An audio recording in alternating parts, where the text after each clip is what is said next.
മുത്തേ നീ വരുന്നില്ലേടി? ഇവൾക്ക് ടോയ്ലറ്റിലൊക്കെ പോകാനുള്ള ആവശ്യത്തിന് വേണ്ടിയിട്ട് കൂട്ടിലാക്കിയതാണ്. എന്നിട്ട് അത് കഴിഞ്ഞിട്ട് വിളിച്ചിട്ട് വരുന്നില്ല. ഡോറ് തുറന്നിട്ട് അവൾ വരുന്നില്ല. ചില ദിവസങ്ങളിൽ ഇങ്ങനെയാണ്, മഴയൊക്കെ ഉള്ള ദിവസം അവൾക്കിങ്ങനെ കൂട്ടി കിടക്കണം. അപ്പോൾ ഇന്നലെ രാത്രിയും വന്നിട്ടുണ്ട്. അന്നലെ 2-3 വട്ടം ഞാൻ വന്ന് വിളിച്ചിട്ടും അവൾ ഇവിടെ തന്നെ കിടക്കുമായിരുന്നു, വന്നില്ല. അപ്പോൾ ഇന്നും ഇവിടെ കിടക്കാനാണോ പരിപാടി? അങ്ങനെ ഇന്ന് ഫ്രൈഡേ ആണ്, ഈ 2 ദിവസം ലീവാണ്. സെക്കൻഡ് സാറ്റർഡേ ആയതുകൊണ്ട് നാളെ ലീവാണ്. പക്ഷെ നാളെ ഒരു എക്സാം ഉണ്ട്, അപ്പോൾ ഫുൾ ഡേ പോകും. ബട്ട് സ്റ്റിൽ, അപ്പോൾ അതുകൊണ്ട് എന്തായാലും വീക്കെൻഡ് ആയതുകൊണ്ട് ഒന്ന് റിലാക്സ് ചെയ്യാമെന്ന് വിചാരിച്ചിട്ട് ഇത്രയും സമയം കിടന്നുറങ്ങി. സ്കൂളിൽ നിന്ന് വന്നിട്ട് കിടന്നുറങ്ങി. കുറച്ച് സമയം മൊബൈലിൽ ഇങ്ങനെ നോക്കിക്കൊണ്ടിരുന്നു. അത് കഴിഞ്ഞിട്ട് ഇപ്പം എണീച്ചിട്ട്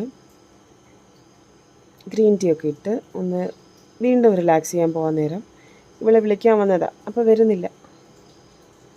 വരുന്നില്ല. അങ്ങനെ കുറച്ചുകൂടെ കഴിഞ്ഞിട്ട് ഒന്നും കൂടി വിളിച്ച് നോക്കാം.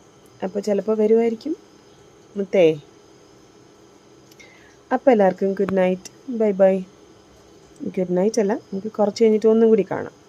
വിളിച്ച് നോക്കാം. മുത്തുമണീനെ വരുമെന്നറിയണമല്ലോ. മുത്തേ.